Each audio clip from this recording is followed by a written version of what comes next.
আপনি কি জানেন আপনি উইন্ডোজ থেকেই সরাসরি আপনার এক্সটার্নাল মনিটরের ব্রাইটনেস কন্ট্রোল করতে পারেন?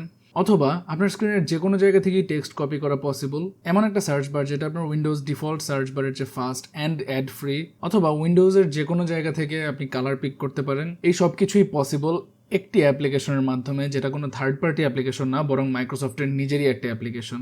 আসসালামু আলাইকুম tech people, welcome to TechSec. And আপনি যদি আমার চ্যানেলে নতুন হয়ে থাকেন, please subscribe to the channel. And আজকে আমরা কথা বলবো মাইক্রোসফট পাওয়ার টয়েস নিয়ে। So let's get started. So এটা হচ্ছে পাওয়ার টয়েসের হোম স্ক্রিন।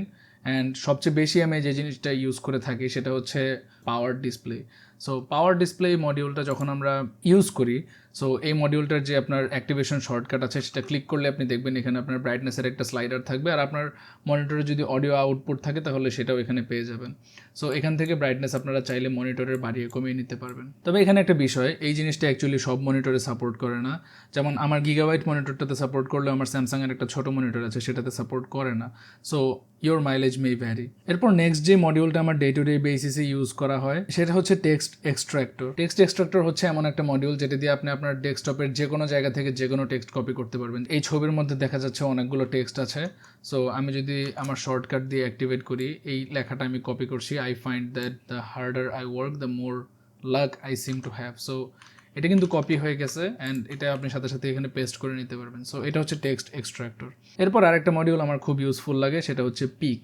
সো পিক হচ্ছে বেসিক্যালি আপনি যে কোনো ফাইল প্রিভিউ করতে পারবেন অন্য কোনো সফটওয়্যারে ওপেন না করে। সো এটার এক্সাম্পল হিসেবে যদি আমি দেখাই, এটার জন্য আমার শর্টকাট হিসেবে আছে স্পেস বার। সো আপনি সাপোজ এই ছবিটা ওপেন করবেন, এটা আপনি স্পেস ক্লিক করলেই একটা প্রিভিউ আপনার ওপেন হয়ে যাবে। সো এটা শুধু ছবির ক্ষেত্রে না, হ্যাঁ এখন এটা তো আমরা ফটোস দিয়েও ওপেন করতে পারি। এটা দিয়ে কেন করবো? কারণ এটা হচ্ছে একটা কুইক প্রিভিউ নেওয়ার জন্য। সো আপনার যদি কোনো পিডিএফ থাকে, পিডিএফের ক্ষেত্রে আপনি যদি স্পেস ক্লিক করেন, এই পিডিএফটাও আপনি ওপেন করে দেখতে পারবেন, প্রিভিউ করতে পারবেন। সো এই মডিউলটা আমার কাছে পার্সোনালি ফিল হয় খুবই ইউজফুল। অনেক সময় উইন্ডোজ ইউজ করতে গেলে এরকম একটা মেসেজ আমরা দেখতে পাই যে the action can not be completed because the folder or a file in it is open in other program. So এখন কোন প্রোগ্রামে ওপেন আছে সেটা আমাদের অ্যাকচুয়ালি এভাবে বের করার কোনো উপায় নাই। সো এটার জন্য যে মডিউলটা আছে সেটা হচ্ছে ফাইল লকস্মিথ। সো ফাইল লকস্মিথের মাধ্যমে আপনি যেটা করতে পারবেন, আপনার সাপোজ আমার এই ফোল্ডারটা আমি ডিলিট করতে পারছি না, কোনোভাবেই ডিলিট হচ্ছে না, কিছু একটার কারণে লক হয়ে আছে। সো আমি যদি রাইট ক্লিক করি, আনলক উইথ ফাইল লকস্মিথ, এই অপশনটাতে গেলে কিছুক্ষণ লোড হওয়ার পর আপনাকে দেখাবে যে কোন প্রসেসটা অ্যাকচুয়ালি এটাকে ইউজ করতেছে বা ওপেন করে রাখছে। আপনি এখান থেকে চাইলে ডিরেক্টলি এন্ড টাস্ক যদি করে দেন, তারপর ডিলিট করতে গেলে ডিলিট হয়ে গেল। সো এটা একটা হ্যান্ডি ফিচার যেটা আমার মাঝে মাঝে ইউজ করা লাগে। এরপর আরেকটা খুব ইন্টারেস্টিং মডিউল আছে যেটা আমার জন্য পার্সোনালি খুবই ইউজফুল।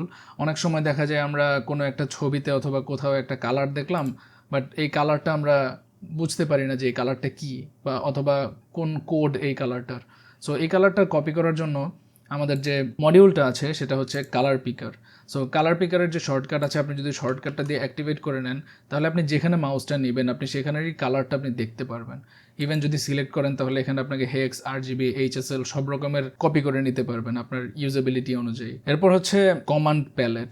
সো এই কমান্ড প্যালেটের জন্য আমার শর্টকাট হচ্ছে অল্ট স্পেস। এটা যদি প্রেস করি তাহলে দেখবেন ম্যাকের মতো, ম্যাকের স্পটলাইট সার্চের মতো একটা সার্চ বার আসবে। এখান থেকে আপনি যে কোনো কিছু চাইলে সার্চ করতে পারবেন।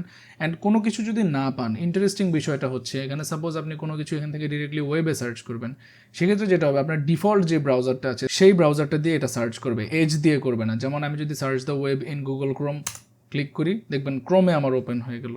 আমার এটা কিন্তু মাইক্রোসফট এজে ওপেন হয়নি। বাট সেম জিনিসটা যখন আমরা উইন্ডোজের সার্চে করব, ওয়েব রেজাল্টে গেলে কিন্তু এজ ওপেন হয়ে যায়, যেটা খুবই বিরক্তিকর একটা বিষয়। এছাড়াও এই কমান্ড প্যালেটে আরেকটা জিনিস আছে, সেটা হচ্ছে কমান্ড প্যালেটের ডক, যেটা দেখতে পাচ্ছেন আমার স্ক্রিনের উপরে অলরেডি আমি এনেবল করে রেখেছি এই ডকটা। সো এই ডকের মধ্যে আমার এখানে সিস্টেমের সব ইনফরমেশন, আমার CPU, GPU, RAM, internet speed সব কিছু এখানে দেখাচ্ছে। এখানে হচ্ছে আমার ডেস্কটপ, কয়টা ডেস্কটপ আমার অ্যাক্টিভেট আছে সেটার একটা ইন্ডিকেটর। যেমন এখানে যদি আমি মাল্টিপল ডেস্কটপ ওপেন করি তাহলে এখানে দেখতে পারবেন যে কোন ডেস্কটপে আমি আছি। অনেক সময় আমি দেখা যায় যে মাল্টিপল ডেস্কটপ ওপেন করে ভুলে যাই যে আমার কয়টা ডেস্কটপ খোলা আছে। সো এটা খুবই হ্যান্ডি একটা ফিচার। অ্যান্ড এখান থেকেও আপনারা চাইলে ওই সার্চটা ইউজ করতে পারেন, বাট আমি পার্সোনালি প্রেফার করি অল্ট স্পেস প্রেস করে এখান থেকে ইউজ করার।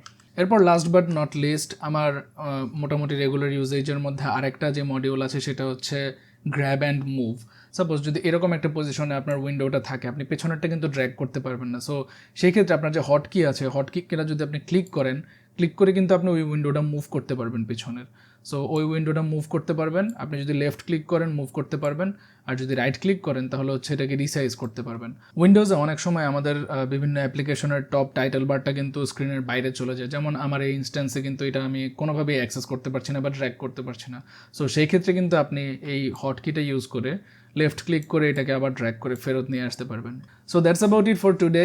আশা করি আপনাদের কাছে ভিডিওটা হেল্পফুল লাগবে। যদি হেল্পফুল হয়ে থাকে তাহলে ভিডিওটাতে একটা লাইক দিন, চ্যানেলটা সাবস্ক্রাইব করেন, and see you in the next one. আসসালামু আলাইকুম।